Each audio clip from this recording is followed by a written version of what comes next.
నమస్తే. Welcome to Andhra Prabha. నేను మీ వసంత్. ఆంధ్రప్రదేశ్‌కి చెందిన మాజీ మంత్రి కుమారుడు కారుమూరి సునీల్ కుమార్. ఇప్పుడు ఆయన అరెస్టు చాలా పెద్ద చర్చనీయాంశంగా మారింది. ఆంధ్రప్రదేశ్ మద్యం రవాణా కుంభకోణం ఆరోపణలకు సంబంధించి ఎన్ఫోర్స్‌మెంట్ డైరెక్టరేట్ ఈడీ గురువారం అరెస్ట్ చేసిందనమాట. ఈ కేసులో సునీల్, అతని తండ్రి మరియు ఇతర నిందితులకు సంబంధించిన ప్రాంగణాల్లో ఈడీ సోదాలు నిర్వహించిన వారం రోజుల తర్వాత ఈ అరెస్ట్ జరిగింది. Andhra Pradesh state beverage corporation limited APSBCL కేటాయించిన మద్యం రవాణా కాంట్రాక్టులో జరిగిన అవకతవకలపైన ఏజెన్సీ దర్యాప్తు చేస్తోంది.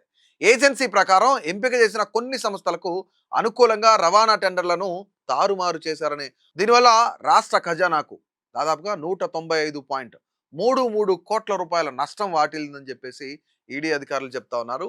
అధిక ధరలకు కాంట్రాక్టులు కేటాయించి అక్రమంగా లాభాలు ఆర్జించిన ఒక సిండికేట్కు ప్రయోజనం చేకూర్చారని చెప్పేసి ఏజెన్సీ ఆరోపించింది. ముఖ్యంగా ఆంధ్రప్రదేశ్ మాజీ పౌర సరఫరాల శాఖ మంత్రి కారుమూరి నాగేశ్వరరావు కుమారుడు కారుమూరి సునీల్ కుమార్ను ఆంధ్రప్రదేశ్ మద్యం రవాణా కుంభకోణం ఆరోపణలకు సంబంధించి ఈడీ గురువారం అరెస్ట్ చేసిందనమాట. అయితే ఈ కేసులో సునీల్, అతని తండ్రి మరియు ఇతర నిందితులకు సంబంధించిన ప్రాంగణాల్లో పూర్తిగా ఏదైతే ఈడీ సోదాలు ఉన్నాయో అవి జరిగాయన్నమాట.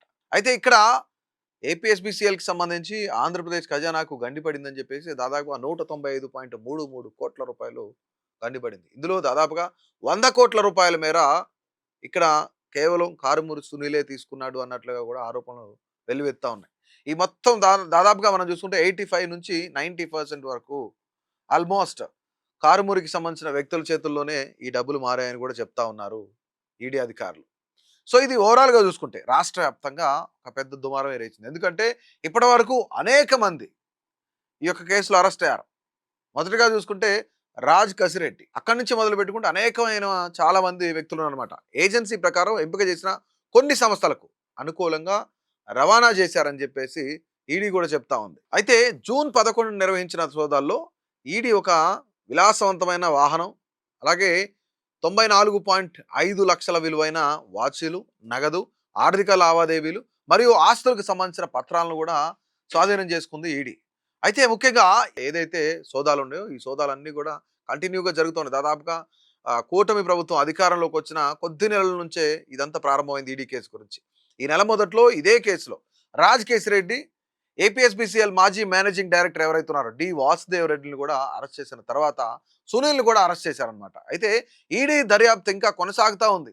అంటే ఈ యొక్క ఏదైతే మద్యం కుంభకోణం ఉందో ఈ మద్యం కుంభకోణంలో ఎవరెవరున్నారు, అసలు అంతిమ ప్రాఫిట్ తీసుకునేది ఎవరు, అంతిమంగా ఈ డబ్బంతా కూడా ఎవరి దగ్గరికి చేరుతుంది అనేది చాలా పెద్ద ప్రశ్న. అంటే ఇప్పటికీ పూర్తిగా ఓవరాల్గా ఈడీ కేసు చూసుకుంటే 50 మంది వరకు అరెస్ట్ చేశారు. ఇందులో దాదాపుగా 11 చోట్ల క్యాష్ నిల్వ ఉంచే గోడౌన్లు ఉంచారు, క్యాష్ పాయింట్స్ పెట్టారు. దీనికి కాకుండా మధ్య మధ్యలో క్యాష్ ఎక్స్చేంజ్ చేసుకునేది, అక్కడ నుంచి కలెక్ట్ చేసుకునేది, వీటన్నిటిని కూడాను. ఇది ఇక్కడే కాదు, విదేశాల్లో గోల్డ్ కొన్నారు, అలాగే కొంతమేర హోటల్స్ బిజినెస్లు కానీ, గోల్డ్ బిజినెస్లు కానీ, ముఖ్యంగా షెల్ కంపెనీల ద్వారానే ఈ యొక్క మద్యం కుంభకోణం ఏదైతే ఉందో ఇది పెద్ద మొత్తంలో జరిగిందనేది ఇప్పటికే ఛార్జ్ షీట్ కూడా దాఖలైందనమాట. అయితే ఇప్పటి వరకు ఈ 50 మంది చుట్టూ ఉన్న మధ్యలో ఓ వ్యక్తి ఉన్నారు. అసలు ఆ వ్యక్తి ఎవరు, నిజంగానే అంతిమంగా ఈ డబ్బంతా ఎవరికి చేరుతుంది? ఇది రూపాయి 2 రూపాయలకు సంబంధించింది కాదు, 3,500 కోట్ల రూపాయలకు సంబంధించిన ఒక పెద్ద భారీ కుంభకోణం. అయితే ఇది కేవలం చాలా మంది కూటమి ప్రభుత్వానికి సంబంధించిన నాయకులు ఏం చెప్తున్నారంటే, ఎంపీలు ఏం చెప్తున్నారంటే ఇది కేవలం 3,500 కోట్లు మాత్రమే కాదు, ఓవరాల్గా చూసుకుంటే దాదాపుగా 40,000 కోట్ల వరకు ఉండే అవకాశం ఉంది అయితే చెప్తా ఉన్నారు. సో ముఖ్యంగా మరొక కోణంలో ఈడీ ఇప్పటికే కొంతమందిని అరెస్ట్ చేస్తూ వస్తుంది. ఎవరైతే ఏపీఎస్బీసీఎల్ మేనేజింగ్ డైరెక్టర్ ఉన్నారో వాసుదేవ్ రెడ్డిలతో పాటు రాజ్ కేసిరెడ్డి, అలాగే సునీల్ కారుమూరిని కూడా ప్రస్తుతానికి ఈడీ అరెస్ట్ చేసింది, అలాగే దర్యాప్తు కొనసాగిస్తూ ఉంది. అంతిమంగా ఈ యొక్క లిక్కర్ కుంభకోణంలో ఈడీ ఎవరిని అరెస్ట్ చేయబోతుంది, అంతిమంగా ప్రాఫిట్ పొందేది ఎవరు అనేది మీ యొక్క అభిప్రాయాన్ని అయితే తప్పకుండా ప్రతి ఒక్కరు తెలియజేయండి.